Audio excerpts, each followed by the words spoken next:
Di bagian tambahan ini, kita melihat seperti yang dikatakan di sini, bahwa yang terutama adalah saling apa? Saling mengasihi. Saling, artinya apa? Ini dua belah pihak. Ada yang memberi, ada yang apa? Ada yang menerima. Harus saling, saling ya. Ada apa? Artinya kita harus selalu memberi ya. Ya. Saling kalau kita menerima kasih, kita juga akan apa? Memberikan kasih. Dan saling mengasihi artinya apa? Allah telah mengasihi kita dan Allah mau kita mengasihi Allah dengan caranya bagaimana? Pada saat kita mengasihi Allah, kita mengasihi sesama. Ya. Si Yesus sendiri katakan ya, pada saat aku kelaparan, pada saat aku kehausan, aku telanjang, kamu memberi aku makanan, minuman, pakaian. Orang tanya, kapan itu kami buat Tuhan? Pada saat kamu melakukan itu kepada orang-orang lain. Kamu telah melakukannya untuk apa? Untuk aku. Frederick Buechner seorang pendeta ya di Amerika Serikat ya, yang juga seorang theologian, dia katakan bahwa of all powers, dari semua kekuatan, kekuasaan dan kekuatan, cinta kasih adalah yang paling kuat, bukan hanya paling kuat, apa dikatakan di sini. Love is the most powerful and the most powerless. Apa artinya? Cinta kasih adalah yang paling kuat dan paling tidak berdaya, tidak punya kekuatan. Kenapa?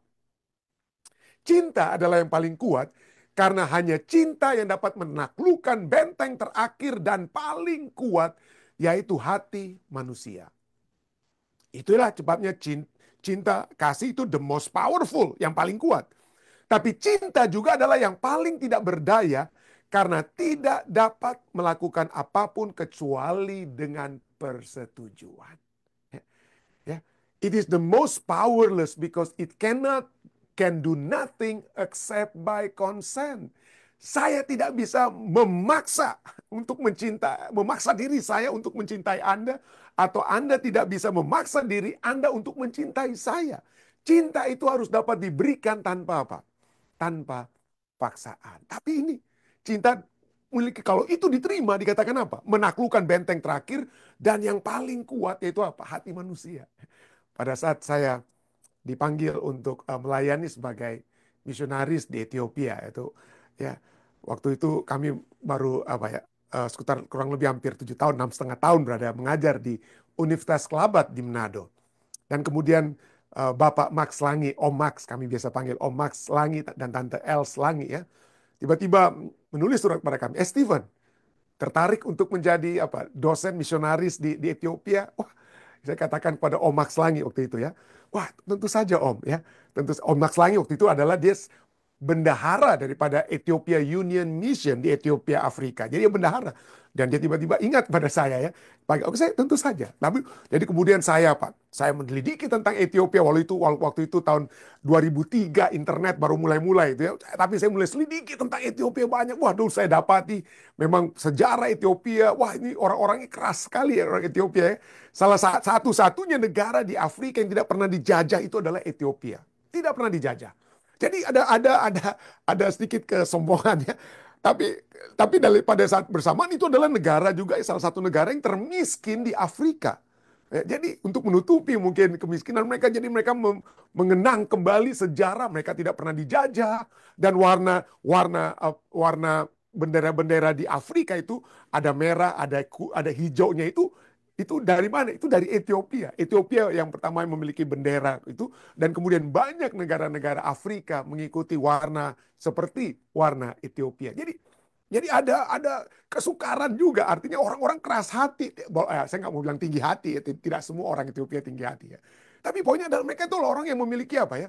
Harga diri yang sangat tinggi, harga diri yang sangat tinggi. Apalagi tubuh mereka, postur mereka tinggi-tinggi, dan wajah mereka itu tidak seperti orang Afrika lainnya. Kenapa? Karena mereka seperti orang Timur Tengah, ya, mancung-mancung, ya, bibir tipis, jadi ganteng-ganteng dan cantik-cantik orang-orang Ethiopia. Jadi ada kelebihan yang banyak. Jadi pada saat saya membaca tentang keadaan di Ethiopia, lalu saya katakan, waduh, berat juga nih ya kalau mau melayani di Ethiopia. Jadi pada saat saya bertemu kembali dengan Om Max Lange waktu dia berlibur ke Indonesia, saya tanya tentang hal ini. Tapi dia cuma tersenyum. Dan Om Max Lange katakan, Steven, people will respond to love. Dia katakan ya, semua orang itu akan memberikan respons kalau Anda atau kamu memberikan cintamu kepada mereka. Dan itu tertanam sekali dalam apa ya?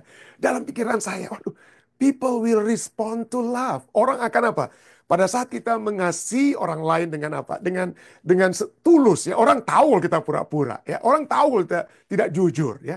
Tapi kalau kita mencintai orang dengan setulus, dengan sejujurnya, maka mereka akan apa? Apa? Akan menerima. Itu dapat menaklukkan benteng terakhir dan paling kuat, yaitu hati manusia. Ini tepat sekali ya. Jadi cinta itu tidak bisa dipaksa, saudara. Ya. Anda tidak bisa, Tuhan Yesus Allah tidak bisa memaksa kita untuk mencintai Allah. Allah tidak bisa memaksa kita walaupun dia perintahkan, tapi dia tidak bisa paksakan. Kita harus terima. Kita harus menerima hal tersebut. Dan bagaimana kita menerimanya, supaya itu dapat, nanti kita akan lihat di bagian berikutnya dari penjelasan kita pada saat ini. Tapi poinnya adalah seperti tulisan yang sering kali kita lihat ini ya, dari satu kutipan ya, yang kita lihat di sini dikatakan apa? Jangan pernah memeras cinta kasih dari hati seorang pria. Jangan pernah paksakan cinta pria itu harus Anda peroleh. Kenapa? Jika dia tidak memberikannya dengan cuma-cuma, if he doesn't give it freely, maka Anda seharusnya tidak akan menginginkannya. Kalau Anda memaksa cinta, bukan hanya seorang pria saya percaya, tapi juga wanita. Anda paksa mereka, memperas sampai mereka mencintai Anda. Tapi kalau itu terjadi, justru Anda tidak ingin cinta yang Anda peras tersebut. Ya. Allah tidak pernah memeras-meras. Kalau kita tidak mau, dia tidak akan memaksa. Kalau dia betul-betul sudah mencintai kita, ya, karena begitu besar kasih Allah, tapi apa? Dia berikan anak yang tunggal supaya barang siapa yang percaya, artinya kalau kita tidak percaya, Allah tidak bisa paksakan, ya. Pada saat Allah berbicara atau Yesus berbicara dalam Wahyu 3 ayat 20 tentang jemaat di Laodikia, kita lihat apa? Ada paksaan di situ? Tidak, ya. Kalau kita lihat, saya pernah khotbahkan ini ya, bahwa pada saat umat-umat Laodikia, Wahyu 3 ayat 19 dan sebelumnya itu bicara tentang umat-umat Laodikia.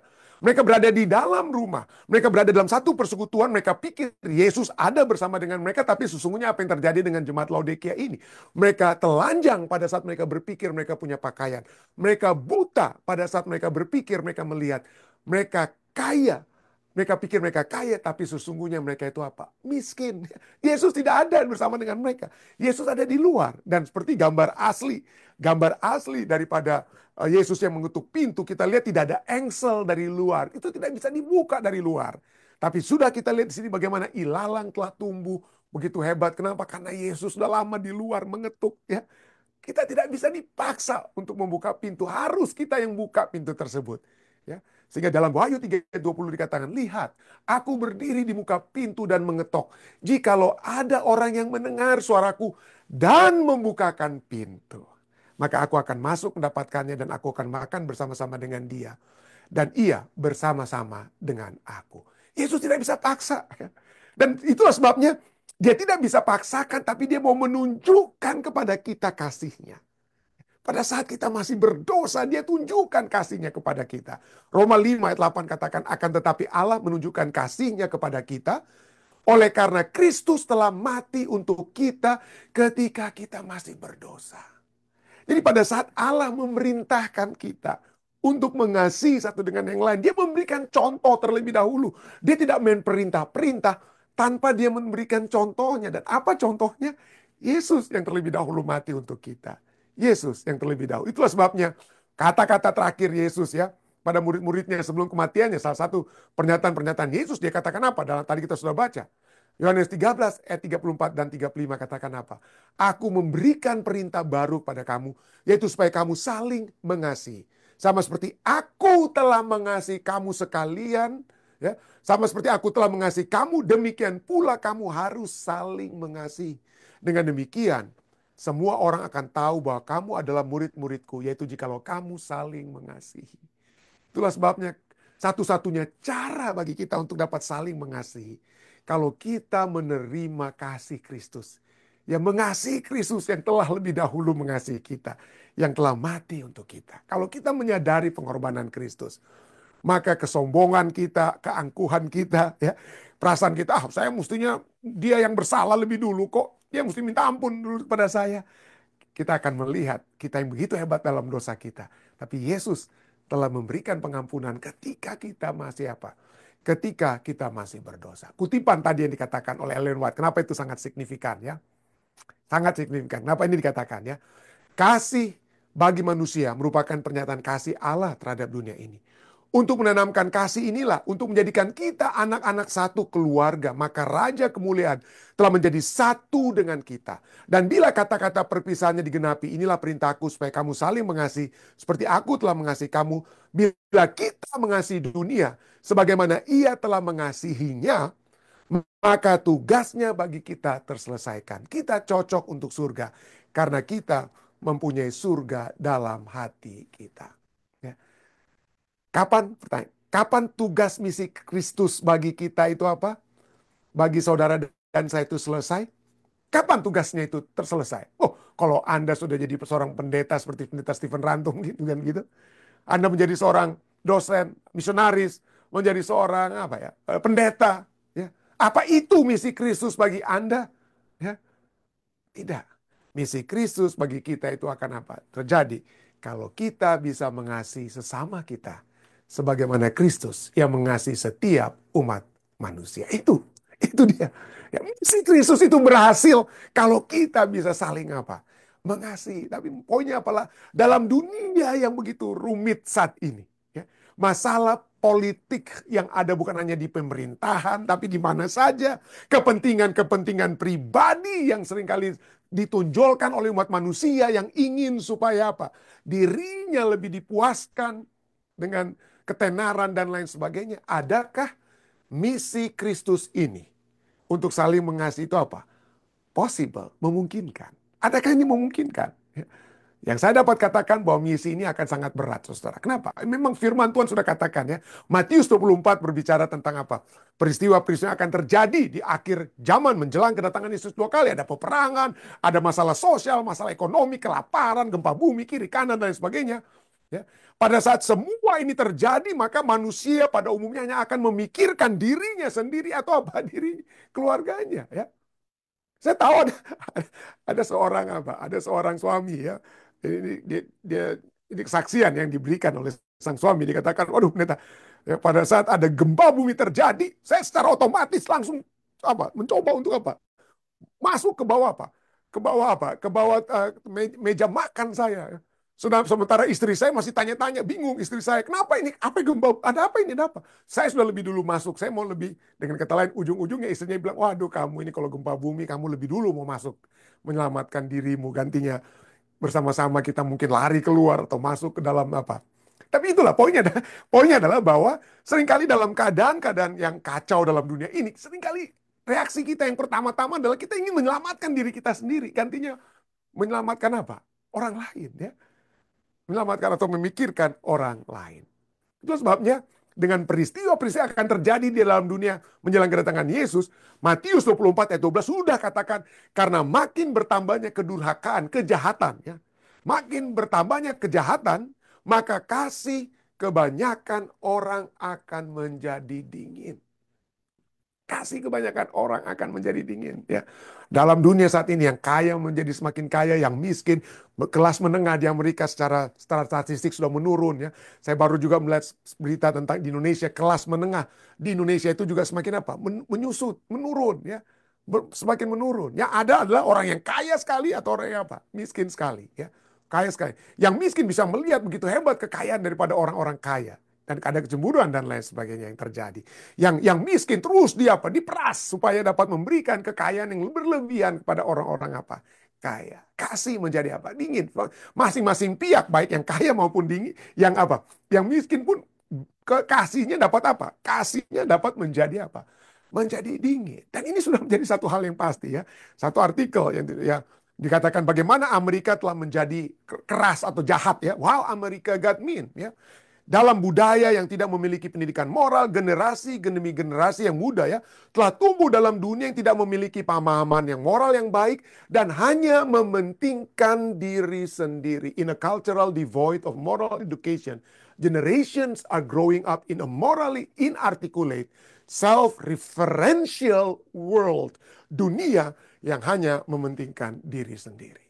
Ini adalah negara saya, ini adalah bangsa saya, ini adalah daerah suku saya yang punya. Yang lain silakan keluar. Baru kemarin saja ada seorang anggota DPR di Amerika Serikat ditanya oleh seorang wartawan dari Inggris ya, wartawan Inggris itu bertanya, tapi pertanyaan ini tidak disukai oleh anggota DPR daripada Amerika. Lalu apa yang dia, waduh, ini ya memang mungkin ini contoh ekstrim, saudara ya, karena mungkin nggak semua anggota DPR Amerika itu seperti Marjorie Taylor Greene, tapi dia langsung bilang apa kepada reporter yang dari Inggris itu? Go to your country. Saya nggak perlu jawab kamu punya pertanyaan. Saya nggak peduli dengan kata lain. Saya nggak peduli dengan negara kamu. Saya cuma peduli dengan Amerika. Dia bilang, oke, mana itu reporter Amerika yang mau kasih pertanyaannya? Jadi inilah keadaan dunia saat ini ya. Ini bukan hanya di Amerika ya. Bukan hanya di Amerika. Waktu lalu saya pernah mendengar pembicaraan dari Presiden Jokowi yang merasa sedih karena lunturnya budaya sopan santun di Indonesia saat ini. Makin luntur budaya sopan santun. Kita saling apa? Dengan adanya multimedia. Aduh, saya kalau melihat pembahasan demi orang, kalau saling sikat, menyikat di wall Facebook. eh, Kadang-kadang saya pikir, aduh Tuhan. Ya, betul, betul sekali apa yang kau katakan bahwa kasih orang semakin apa? Kasih orang itu akan semakin luntur. Kita tidak pikir panjang untuk saling hina, menghina satu dengan yang lain. Merendahkan satu dengan yang lain. Mengejek satu dengan yang lain di sosial media. Sangat-sangat menyedihkan. Bukan ini kehendak Tuhan ya. Bukan ini kehendak Tuhan. Dalam Kolose 3:13, kalau kita kasih satu dengan yang lain, apa dikatakan? Sabarlah kamu seorang terhadap yang lain. Kalaupun kamu disikat di Facebookmu karena statementmu atau Facebook wall apa yang Anda tulis, status Anda tulis, sabar. Kolose 3:13 katakan, sabarlah kamu seorang terhadap yang lain, ampunilah seorang akan yang lain. Apabila yang seorang menaruh dendam terhadap yang lain sama seperti Tuhan telah mengampuni kamu, kamu perbuat jugalah apa? Demikian. Tapi kesabaran, kasih, pengampunan, ya itu tidak apa? Tidak ada lain. Ya. Tapi Tuhan ingin supaya kita bukan hanya menerima kasih daripada Tuhan, Kristus yang sudah mati. Dia mau supaya kita juga memberikan kasih itu kepada orang lain. Ya. Firman Tuhan katakan dalam Kisah Para Rasul 20 ayat 35. Lebih baik berbahagia adalah lebih berbahagia memberi daripada apa? Menerima. Ini bukan hanya tentang ayat untuk persembahan. Bukan. Ya. Ini bukan hanya untuk persembahan. Tapi ini juga khususnya juga dapat ditujukan kepada apa? Memberikan kelemah lembutan. Memberikan kesabaran. Memberikan kasih. Ya. Memberikan pengampunan kepada orang lain. Itu lebih berbahagia daripada apa? Daripada menerima. Seorang ya, dokter, ini dokter di Amerika Serikat yang bernama Carl Menninger.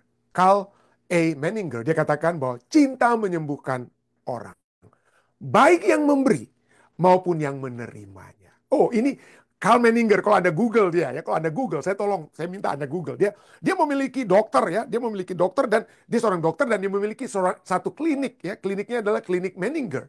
Dan apa yang dia praktekkan di kliniknya tersebut, dia praktekkan bahwa semua pegawai rumah sakit atau kliniknya dia diperintahkan untuk melayani pasien dengan sebaik-baiknya, dengan kasih. Bukan dengan cepat-cepat. Biasanya dokter-dokter kalau, ya dokter sekarang, cepat-cepat supaya pasien berikutnya datang, supaya lebih banyak uang yang masuk. Tidak. Ya betul-betul memperhatikan dan merawat pasien itu dengan kasih. Para dokter di klinik di rumah sakitnya, para perawat, semua petugas-petugas yang ada di rumah sakit diminta untuk mengasihi para pasien. Bukan memikirkan mereka itu sebagai apa. Kalau semakin cepat, time is money ya, di Amerika kan begitu kan, time is money. Semakin cepat kalau kita rawat semakin apa? Baik untuk keuangan kita dan lain. Tapi dia beda, Carl Menninger ya. Dia dalam kliniknya dia perintahkan supaya saling menunjukkan kasih. Dan apa akibatnya?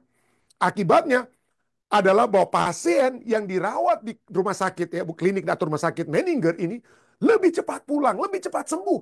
Ya. Dan pada saat mereka lebih cepat sembuh itu bukan berarti rumah sakitnya itu rugi. Karena apa? Karena orang-orang itu tidak lagi tinggal di rumah sakit, tidak lagi bayar. Tidak. Tapi karena mereka sembuh maka berita tentang baiknya rumah sakit daripada Menninger ini menyebabkan banyak orang sakit justru apa? Datang ke situ. Justru datang ke Dr. Carl Menninger ini. Dan bukan itu saja, dia menulis buku tentang love trumps hate, bahwa kasih itu juga apa? Mengalahkan kebencian ya, kasih mengalahkan kebencian. Dan dia juga menulis banyak buku tentang bagaimana sesungguhnya kita harus mengobati para orang-orang yang melakukan kejahatan ya, melakukan kejahatan. Jadi prinsipnya dia adalah kita Kita perlakukan bahkan orang tahanan sekalipun, jangan kita perlakukan mereka itu bagaikan apa? Binatang yang harus dicambuk dan lain sebagainya. Tapi perlakukanlah mereka dengan kasih. Ya. Perlakukanlah dengan kasih. Kenapa? Karena itu bagi dia, bagi Carl Menninger, cinta itu menyembuhkan banyak orang itu. Baik yang apa? Memberi. Para dokter, perawat, atau siapapun. Maupun yang apa? Menerimanya. Pemberi juga akan apa? Menerima kesembuhan. Dan itulah sebabnya Tuhan Yesus katakan, yang terutama itu kamu saling mengasihi. Manuskrip rilis Ellen White dalam tulisan di manuskrip rilis volume 17 katakan, mengasihi sebagaimana Kristus mengasihi berarti menunjukkan sifat tidak mementingkan diri sendiri di segala waktu dan di segala tempat. Dengan kata-kata yang baik dan pandangan yang menyenangkan. Ya. Termasuk di mana? Di Facebook kita. Jangan adu-adu ya, saya juga bersalah. Saya juga pernah hantam-hantaman dengan masalah politik di Facebook ya. Dengan anggota keluarga saya sendiri 5 tahun, berapa tahun lalu itu ya. Tapi saya sadari sekarang itu tidak tepat untuk kita lakukan ya. Mengasihi sebagaimana Kristus mengasihi berarti menunjukkan sifat tidak mementingkan diri sendiri di segala waktu dan segala tempat. Jangan pikir saya punya pandangan yang benar dan sebagainya. Dengan kata-kata yang baik dan pandangannya apa? Menyenangkan. Hal ini tidak merugikan mereka yang tidak memberikannya. Tetapi meninggalkan keharuman yang menyelimuti jiwa. Pengaruh daripada kasih tersebut ya. Tidak pernah dapat diperkirakan. Kasih itu tidak hanya menjadi berkat bagi penerimanya, tetapi juga bagi pemberinya. Karena kasih itu bereaksi terhadapnya. Kasih sejati adalah sifat berharga yang berasal dari surga. Yang karumannya bertambah seiring dengan dibagikannya kepada orang lain. Ya. Jadi itulah sebabnya. Bagikan, itu baik buat Anda. Tapi bagaimana pendeta kalau orang tidak terima kasih saya?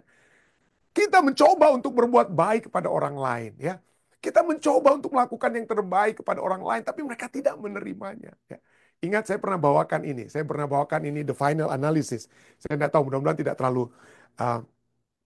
tidak terlalu kecil ya. Dikatakan bahwa orang seringkali itu tidak apa. In the Final Analysis dengan satu statement sini. Orang seringkali itu tidak berpikir masuk akal ya. Hanya tidak illogical, tidak logis pikirannya, atau hanya mementingkan diri sendiri. Walaupun orang demikian, apa dikatakan sini? Forgive them anyway, ampunilah mereka.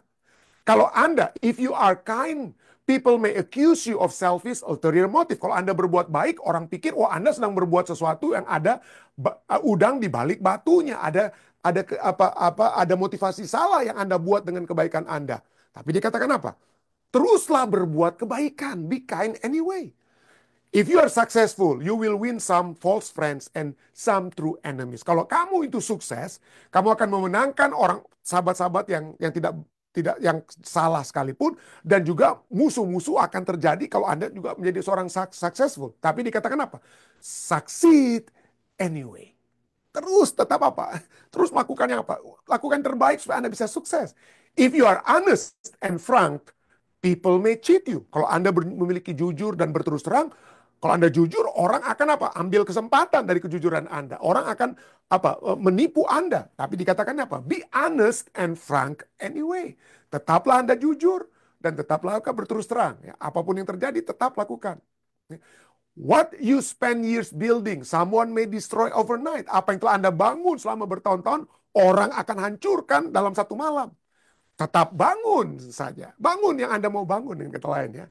If you find serenity and happiness, they may be jealous. Kalau Anda memiliki kedamaian, ya, sukacita, maka orang akan cemburu. Be happy anyway. Tetaplah bersukacita. The good you do today, people will often forget tomorrow. Apa yang Anda buat baik saat ini, besok saja pun orang akan lupa. Ya, itu seringkali kita pikir, waduh udahlah gak usah berbuat baik, besok aja mereka lupa. Tapi di sini katakan apa? Be good anyway. Give the world the best you have, and it may never be enough. Anda berikan yang terbaik kepada jemaat Anda, kepada keluarga Anda, kepada gereja Anda, kepada pekerjaan Anda, kepada dunia ini. Anda buat yang terbaik, tapi apa yang Anda buat seringkali orang bilang nggak cukup. Tetap ada yang kurang saja dari apa yang Anda buat. But apa yang dikatakan sini, give the world the best you have got anyway. Tetap berikan apa? Yang terbaik. You see, dia katakan ya. Dalam puisi ini dikatakan, you see, lihatlah. In the final analysis, dalam analisis terakhir, it is all between you and God. Segala sesuatunya itu antara Anda dan Allah. Anda dan Tuhan Allah. It was never between you and them anyway. Di final analisis terakhir, apa yang Anda lakukan, yang terbaik Anda lakukan untuk membangun, untuk mengampuni, kebaikan apapun, itu bukan untuk orang lain, tapi itu yang Anda lakukan antara Anda dan Allah. Itu bukan tentang Anda dan orang lain, tapi itu tentang Anda dan Allah. Pada saat ini, Yesus mengajak kita untuk berbuat apa? Baik ya, mengasihi sesama kita ya. Mengasihi sama kita karena Dia telah mengasihi kita. Untuk saling mengasihi. Ya kita harus mengasihi walaupun mungkin orang tidak mengasihi kita. Tapi biarlah kita terus menunjukkan kasih itu kepada orang lain. Kenapa? In the final analysis, apa yang Anda buat, apa yang kita buat bukan untuk orang lain, bukan untuk manusia. Yang kita buat untuk Allah kita. Saya bayangin dalam nama Yesus. Amin.